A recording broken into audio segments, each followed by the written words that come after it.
explain to people that we literally are facing a significant constitutional crisis because of the twice impeached, criminally convicted thug, con man in chief, Donald Trump. Yeah, so the way that I've tried to get people to understand the problem here, right, is this.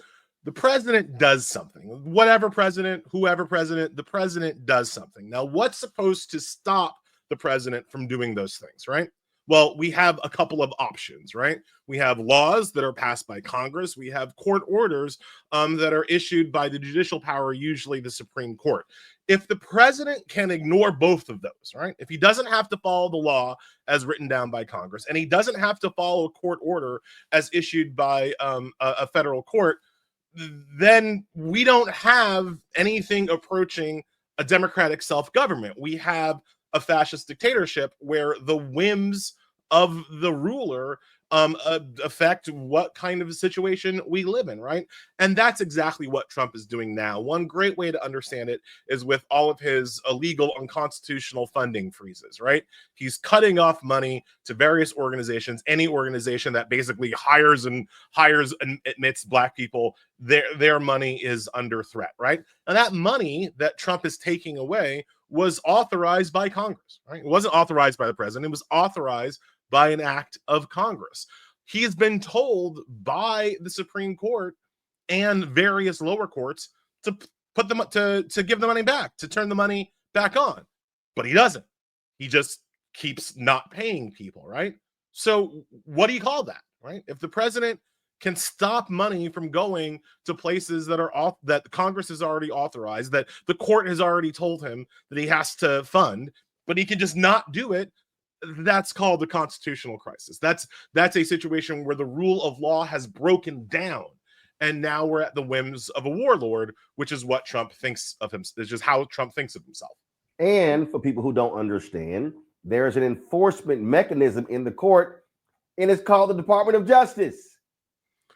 Yeah, the Department of Justice doesn't really function anymore, right? Because the Department of Justice has been completely captured by the MAGA movement. Pam Bondi is not an independent United States Attorney General. She is a sycophantic United States Attorney General. She just does what Trump tells her to do. And so there's going to be no federal law enforcement forcing Trump to do any of the things that he doesn't want to do.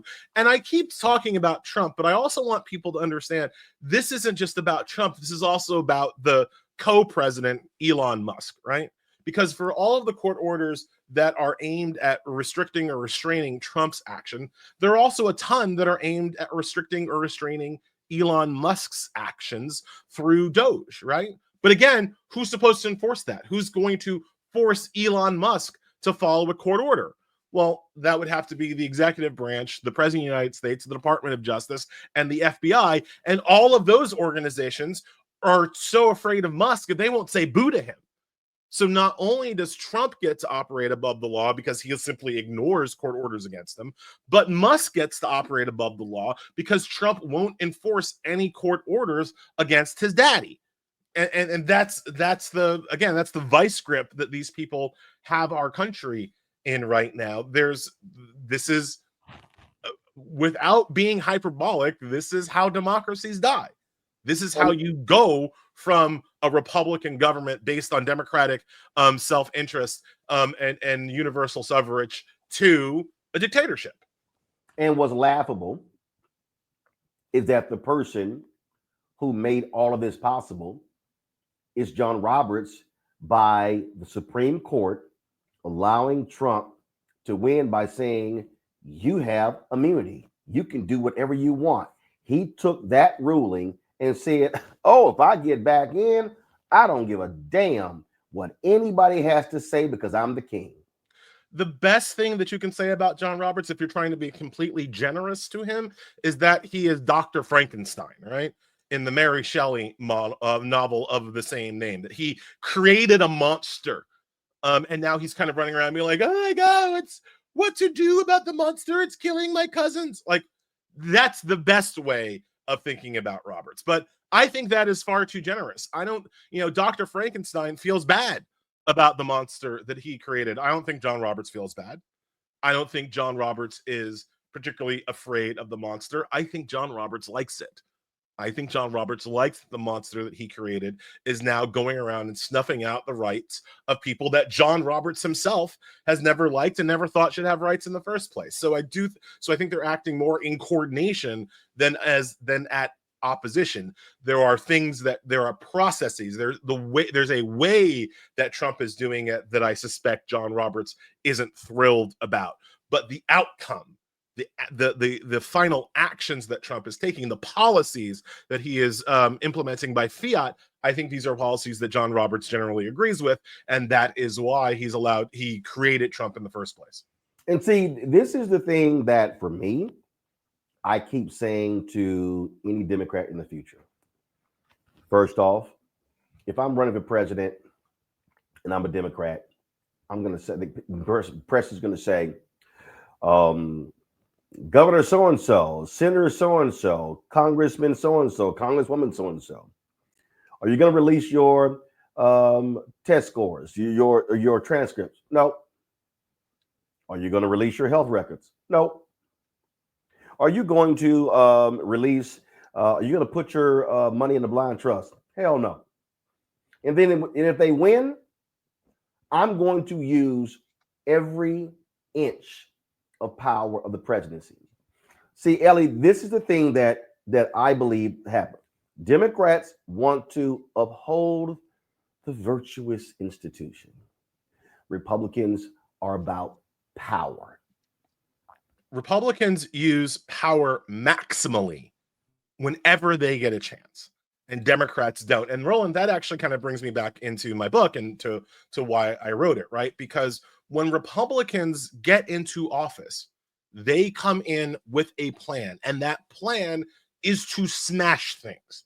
They want to smash people's rights. They want to smash people's abilities to resist them. They want to create a system where Republicans can never be uncreated, can never be kicked out of office again. They come in with a sledgehammer and they take it to government institutions, right? When Democrats come into office, they come into office with super glue and duct tape, and they try to reconstitute things that the Republicans have smashed before without their own sledgehammer, without their own plan or strategy to smash the things that the Republicans have created, the often evil, racist, misogynist things that Republicans have created. The Democrats don't come in with a sledgehammer. They come in with, again, a roll of duct tape, trying to protect institutions as opposed to smashing the evil institutions that Republicans erected, right? And one of the reasons why I wrote the book is that, as I've been saying, Roland, this is my attempt to start writing Project 2029, right? Republicans came in, Project 2025, with a plan. They are implementing that plan. It is terrible for our people, right? Well, what's the Democrats' plan to counteract that, right? All you've got is like, we're not going to do what the Republicans do. We're not like that. That people don't come out to vote because they're like, oh, Orange Man is very bad. They already know the Orange Man is very bad. They've baked that into the system. Democrats need an actual plan for what they're going to do, and I argue what they're going to smash if they ever get the opportunity to hold a sledgehammer again. And my book is about 10 things the Democrats could smash if they ever get power again in 2029. So here's a perfect example. So Trump comes in, he overturns the Lyndon Baines Johnson executive order as it relates to segregation in federal jobs. Democrats, oh my God, the Dobbs decision, they overturned Roe v. Wade. That's because Democrats actually were, it's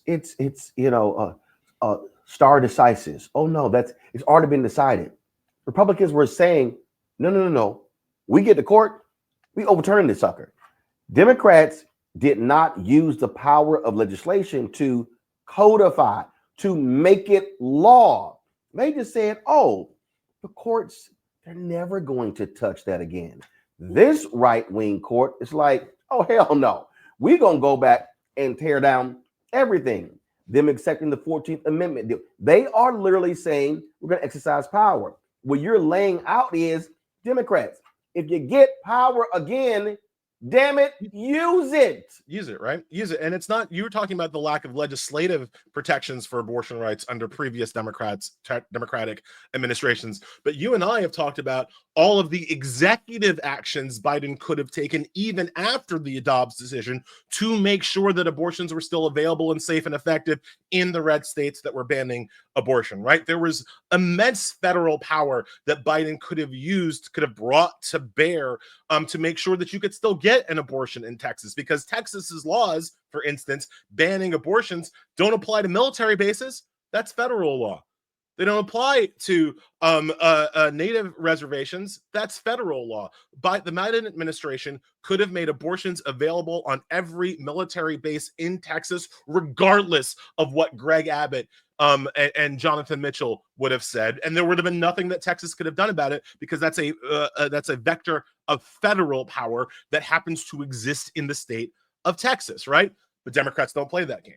Democrats don't use the power maximally. Actually, look, here's a line that I use, Ellie. Republicans go, what line? Ain't no line. Democrats see the line from 500 yards away, and they go, "Oh, we can't get near the line. You're 500 yards away. You're not even up close." And that's that to me. What is maddening? The purpose of winning is to exercise power. It's something that Republicans have always understood. It's why the Republicans have been able to take over the Supreme Court. It's why the Republicans have been effective. I mean, if you look right now, there are people who voted for Trump, who don't really like what he's doing. I mean, nobody likes paying, $7 for a dozen eggs, and nobody likes the tariffs, and nobody likes not being able to get their hands on the Switch 2. They don't like what Trump is doing, but they still give him credit for doing it. They still say that, well, he's trying to keep his promises. He said he was going to do this, and now he's using all of his power to do what he promised to do, right?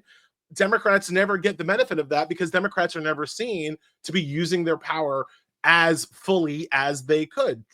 Democrats I remember in the Biden administration, we had to have entire discussions. I had to write entire articles about the Senate parliamentarian and that functionary in terms of whether or not Biden could get his budget and his agenda passed. Has anybody said Democrats went? Has anybody talked about the Senate parliamentarian in the first 100 days? Actually, they did. You know what they said? We're not going to follow. We're not going to follow him. Democrats actually said, "Well, the Senate parliamentarian has ruled, so therefore we can't do that." Republicans went, "We're going to ignore him." Yep, and they did. And they just kept on stepping, right? So, like, it's one of the reasons why Democrats are always fighting an asymmetrical war, right? Because Trump, and people need to understand this, the most popular part of Trump is the bigotry and the misogyny, right? That's very clear. I don't think that I have to tell your viewers and listeners that. I think most of the people who are watching your show know that, right? But his second most popular thing is his attack on institutions. People feel rightly that the institutions haven't worked for them, haven't helped them get ahead, have held them back. And that actually appeals to Democrats. That appeals to Democrats. That's the Bernie Sanders crowd. That appeals to Democrats. That appeals to Black folks.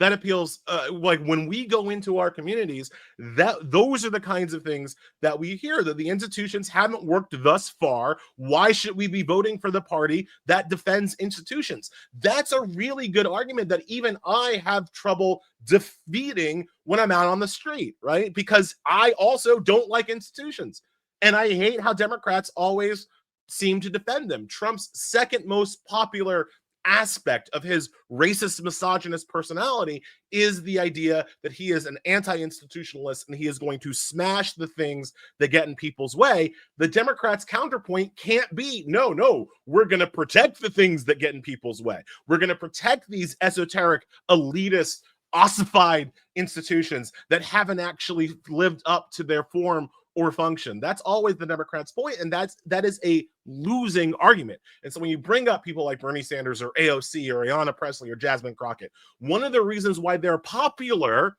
is because they are also anti-institutionalists. They are also unwilling to let traditions and conservatism with a small c, the idea that things in the past were better, they're not willing to fall for the okadoke, and they're willing to smash the institutions that get in the way of our progress just as much as Trump is. And that's one of the reasons why they're popular. That's one of the reasons why you have people who vote for AOC and Donald Trump in the same election, right? From 30,000 feet politics, that makes no sense. They're on two opposite sides of the spectrum. But when you think about their anti-institutional base, that is how you get AOC and Trump voters, right? And it's a problem the Democrats haven't faced directly. And it's one of the huge reasons why they are bleeding people of color, right? And I don't like to do the white media thing. I don't like to suggest that Trump is winning Black people or winning Latinos. He's still incredibly underwater. Trump, if we walked around unprotected in Harlem, he would get his ass kicked. This is not a close thing. But for Republicans, when they don't need to win the African-American vote, they just need to not get blown off the screen, right? And so those small marginal numbers of going from like 11% of the Black vote to 15% of the Black vote, going from 15% of the Black vote to 17% of the Black vote, that can make huge differences, not just in the national election, but also in all these state and local elections around the country. And the reason why Democrats are bleeding Black voters and Latino voters and Arab voters and Asian voters is because of the institutionalism of the party versus the anti-institutionalism of Trump and the MAGA movement. And it's a problem that we have to address head on in 2026 and 2028 if we're going to have a chance to stop this guy. Hello, I'm Isaac Hayes III, founder and CEO of Fanbase. Listen to what I'm about to tell you. The window to invest in Fanbase is closing. We've raised over $10.6 million of our $17 million goal. That means there's room for less than 6,370 people to invest in Fanbase for the average amount. The minimum to invest in Fanbase right now is $399. That makes you an owner in Fanbase today. Go to startengine.com/fanbase to invest. Why? Because current social apps have taken advantage of users for far too long, with content suppression, shadow banning, harmful racist content, and no real tools for monetization and equity. Fanbase has over 1.4 million users and counting, allowing anyone to reach all their following and monetize their content from day one. Social media is the new TV, and whoever owns the apps that distribute that content have the opportunity to own potential billion-dollar companies. While big platforms with uncertain futures are failing to serve their users, Fanbase is stepping up to fill the gap. Don't wait until it's too late. Invest now, invest for yourself and your future. Go to startengine.com/fanbase and own the next generation of social media.